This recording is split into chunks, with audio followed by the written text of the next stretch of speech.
God in the Kitchen, a poem by the Reverend Sarah R. Speed. I called home my first semester of college.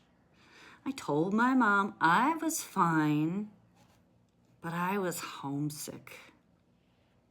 She must have heard the truth in my voice. The ache ate at me. It was a long, slow song, a million tiny ants slurping the juice from a peach. I was tender and bruised in the doldrums of it all. But she could hear all of that. So, 3 states away, she preheated the oven. 3 states away, she tossed blueberries in a thin layer of flour. 3 states away, she dusted a layer of streusel over the soft beaks of a dozen warm muffins.